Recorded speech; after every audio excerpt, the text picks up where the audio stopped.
오늘은 2022년 9월 18일 성령 강림후 제15주입니다. 우리 다 같이 예수신경 하십시다. 예수신경 첫째는 이것이니 이스라엘아 들으라. 주 곧 우리 하나님은 유일한 주시라. 내 마음을 다하고 목숨을 다하고 뜻을 다하고 힘을 다하여 주 너의 하나님을 사랑하라 하신 것이요. 둘째는 이것이니 내 이웃을 내 자신과 같이 사랑하라 하신 것이라. 이보다 더 큰 계명이 없느니라. 아멘.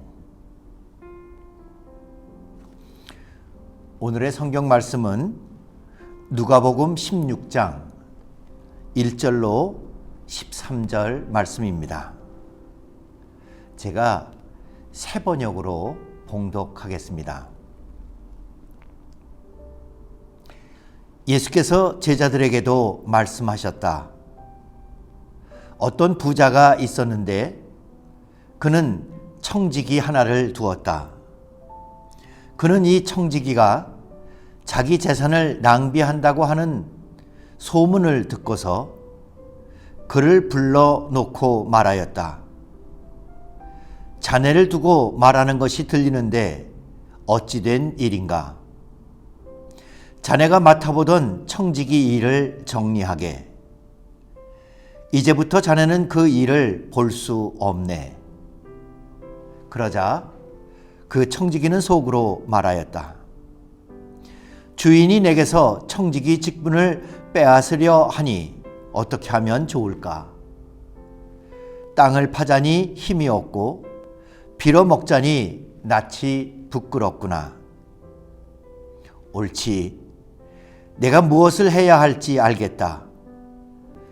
내가 청지기의 자리에서 떨려날 때에 사람들이 나를 자기네 집으로 맞아 들이도록 조치해 놓아야지. 그래서 그는 자기 주인에게 빚진 사람들을 하나씩 불러다가 첫째 사람에게 당신이 내 주인에게 진 빚이 얼마요? 하고 물었다. 그 사람이 기름 100마리요 하고 대답하니 청지기는 그에게 자, 이것이 당신의 빚문서요. 어서 앉아서 50마리라고 적으시오 하고 말하였다. 그리고 다른 사람에게 묻기를 당신의 빚은 얼마요? 하였다. 그 사람이 밀 100섬이요 하고 대답하니 청지기가 그에게 말하기를 자, 이것이 당신의 빚문서요. 받아서 80섬이라고 적으시오 하였다. 주인은 그 불의한 청지기를 칭찬하였다. 그가 슬기롭게 대처하였기 때문이다. 이 세상의 자녀들이 자기네들끼리 거래하는 데는 빛의 자녀들보다 더 슬기롭다. 그러므로 내가 너희에게 말한다. 불의한 재물로 친구를 사귀어라.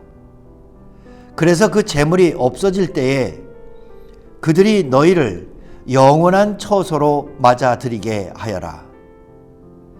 지극히 작은 일에 충실한 사람은 큰 일에도 충실하고 지극히 작은 일에 불의한 사람은 큰 일에도 불의하다. 너희가 불의한 재물에 충실하지 못하였으면 누가 너희에게 참된 것을 맡기겠느냐? 또 너희가 남의 것에 충실하지 못하였으면 누가 너희에게 너희의 몫인들 내주겠느냐? 한 종이 두 주인을 섬기지 못한다. 그가 한쪽을 미워하고 다른 쪽을 사랑하거나 한쪽을 떠받들고 다른 쪽을 업신여길 것이다. 너희는 하나님과 재물을 함께 섬길 수 없다. 이는 주님의 복음 말씀입니다. 하나님 감사합니다. 오늘은 예수님께서 말씀하신 비유 중에서 불의한 청지기의 비유에 대해서 함께 생각해 보고자 합니다. 이 비유, 불의한 청지기의 비유는 정확한 뜻을 이해하기 어려운 것으로 유명합니다. 아마 가장 난해한 비유라고 그렇게 소문나 있습니다. 하지만 지금 제가 봉독한 대로 이 비유의 내용은 아주 단순합니다. 어떤 부자가 있었는데 그에게는 그의 재산을 관리하는 청지기가 있었습니다. 이 청지기는 주인의 재산을 관리하면서 슬금슬금 자기 사리 사욕을 챙겼습니다. 소문이 났습니다. 그래서 주인은 이제 청지기를 불러서 그에게 정확한 회계 정리를 명하고 그리고 그를 해고하게 됩니다. 이 청지기는 그 통보를 듣고 나서는 얼른 계책을 마련합니다. 그것은 자기가 관리하던 그 여러 가지 빚문서 중에서 빚진 사람들에게 지금까지 있었던 금액보다도 훨씬 그 빚을 깎아주어서 다른 적은 빚의 문서를 만드는 것이었습니다.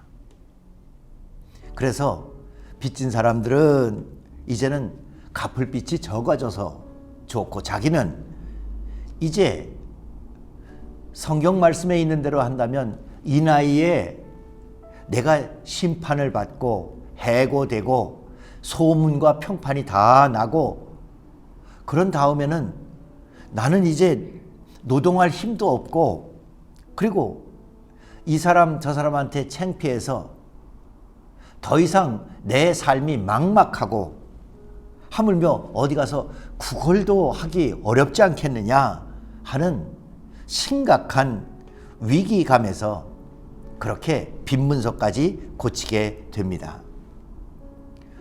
그렇게 불의한 사람이니까 원래 그런 사람이니까 원래 영악한 사람이니까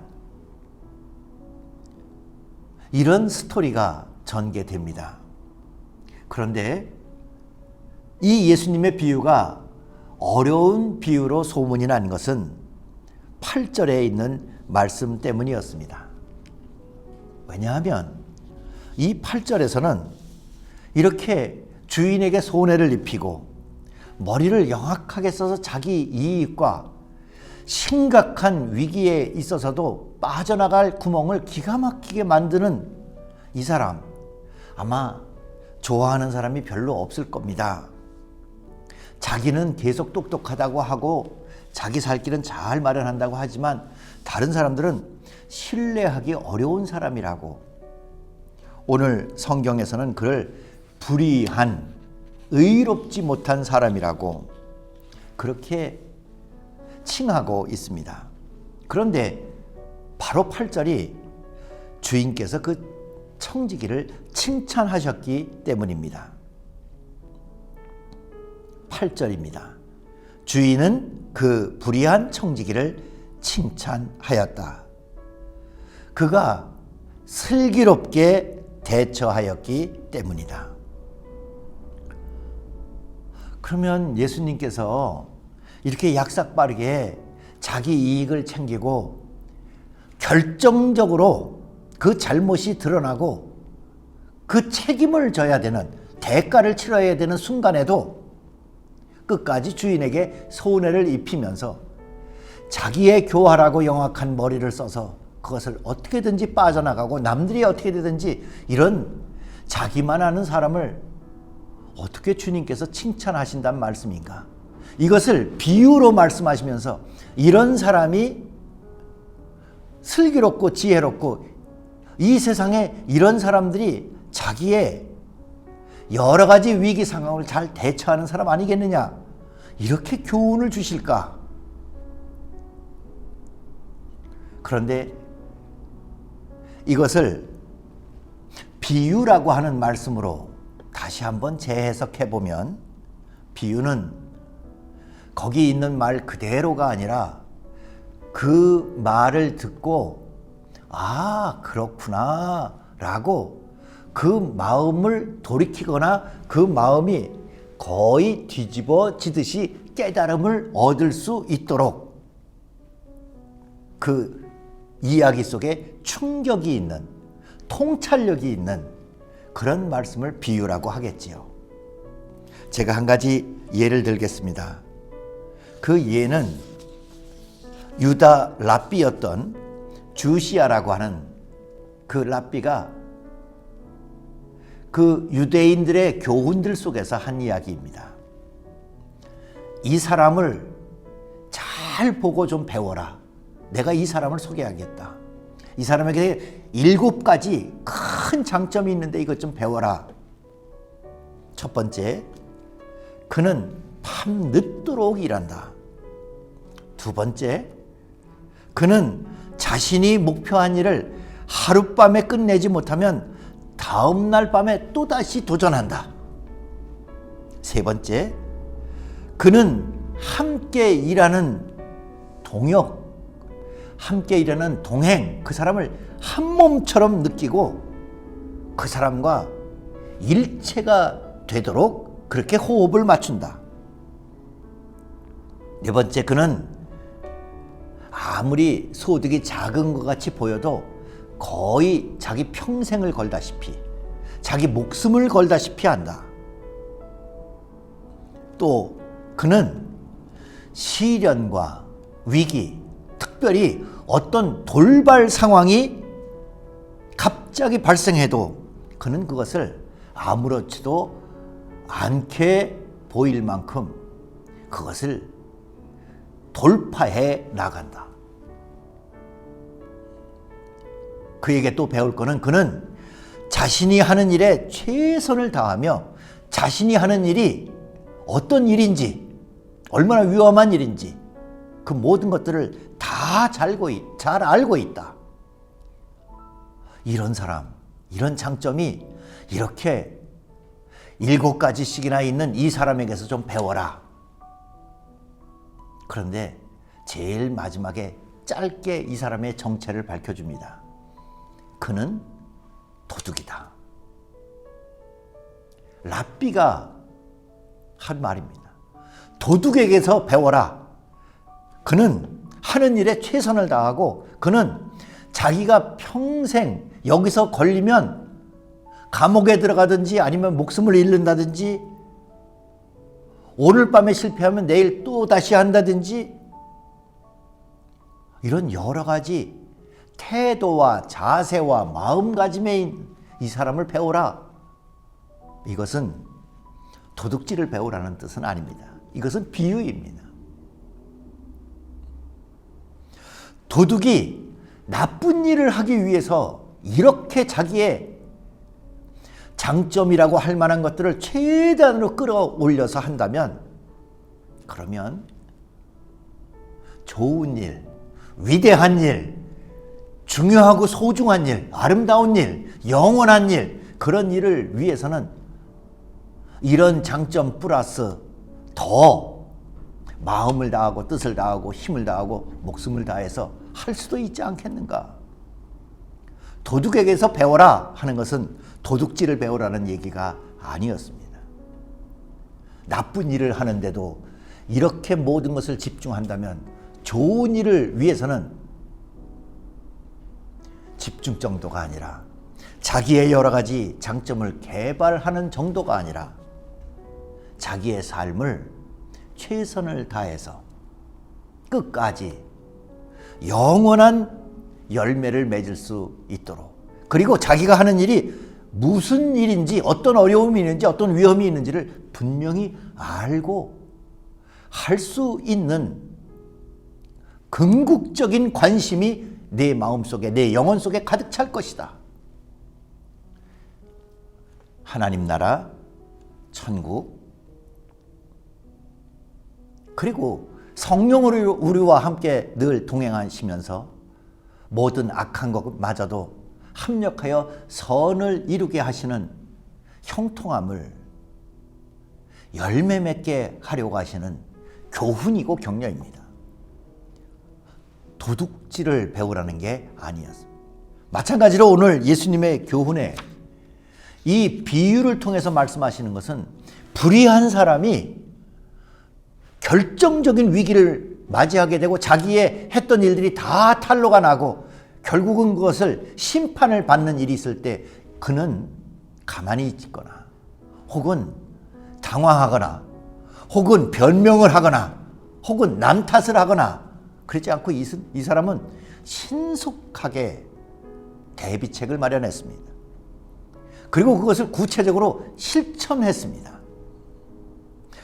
이 비유의 말씀은 도덕적인 거나 윤리적인 거나 혹은 경제적인 계산에 대한 비유가 아니었습니다. 이 사람은 위기가 닥쳤을 때, 어려움이 닥쳤을 때, 모든 것이 다 탄로가 났을 때 그때에 신속하게 실행할 수 있는 삶에 대한 자세를 가지고 있었습니다. 그런데 예수님께서 첫 번째로 한 메시지는 어떤 겁니까? 때가 찼고 천국이 가까이 왔으니 회개하고 복음을 믿으라. 천국은 살다가 이루어질 수도 있고 지금은 여러 가지로 혼란스럽고 불편하고 위험하고 힘들지만 나중에 이루어질 것으로 여기지 아니하고 도둑질을 이렇게 아슬아슬한 순간마저도 아껴가면서 한다면 그런 마음을 천국을 향하여 하나님 나라가 내 마음속에 임하도록 아슬아슬한 순간 내 영혼에 아주 가볍게 떨리는 것마저도 마음을 다하고 뜻을 다해서 하나님을 믿고 주 예수 그리스도를 통하여 길과 진리와 생명으로 나아가고자 한다면 당신은 복음의 주인공이 될 것입니다. 예수님 그런 말씀을 하십니다. 불의한 것을 오늘 비유해서 칭찬하신 게 아니었습니다. 이것을 유진 피터슨이라고 하는 사람이 메시지 성경을 통해서 이렇게 번역을 8절, 9절을 했습니다. 자, 여기에 놀라운 소식이 있다. 주인은 이 부정직한 관리인을 칭찬했다. 왜 그랬느냐? 그가 제 앞가림을 할 줄 알았기 때문이다. 그들은 늘 빈틈이 없고 온갖 수단을 꾀하며 수완을 발휘해서 살아남는다. 나는 너희도 그런 식으로 옳은 것을 위해 영리해지기를 바란다. 모든 역경을 생존을 위한 창조적인 자극제로 삼고 가장 본질적인 것에 너희의 관심을 집중하여라. 그러면 너희는 적당히 선한 행동을 하면서 그것에 안주하고 그럭저럭 사는 둥 마는 둥 하는 것이 아니라 참으로 새 생명을 살아갈 것이다. 이제 이 비유의 본뜻을 계속해서 말씀하십니다. 10절로 13절에 있는 메시지 성경, 예수께서 계속해서 말씀하셨다. 너희가 작은 일에 정직하면 큰 일에도 정직할 것이다. 너희가 작은 일을 속이면 큰 일도 속일 것이다. 너희가 작은 일에 정직하지 못하면 누가 너희에게 가게를 맡기겠느냐? 두 명의 주인을 위해 일하는 사람은 없다. 하나는 미워하고 하나는 사랑하거나 하나는 떠받들고 하나는 얕보게 된다. 너희가 하나님과 재물 둘 다를 섬길 수는 없다. 어쩌면 우리는 이 청지기처럼 우리의 머리를 영악하게 쓰려고 할지 그게 세상을 사는 비결이라고 여길지 모르겠습니다. 그러나 예수께서는 우리의 영혼 속에 천국의 시민권과 천국을 이룰 수 있는 복음의 씨앗을 심어 주셨습니다. 이제 도둑이 도둑질하는 것과 비교할 수 없는 내 영혼의 모든 것을 다 쏟아부어 우리의 삶을 거룩하고 아름답게 살아갑시다. 그리고 승리합시다. 이제는 우리 주 예수 그리스도의 은혜와 하나님 아버지의 극진하신 사랑과 성령의 감화, 감동, 교통하심이 천국의 시민답게 험한 세상을 열심히 살아가며 끝내 승리하고 아름다운 열매를 맺고자 하는 모든 주의 자녀들 머리 위에 지금부터 영원까지 함께 하옵시기를 축원하옵나이다. 아멘.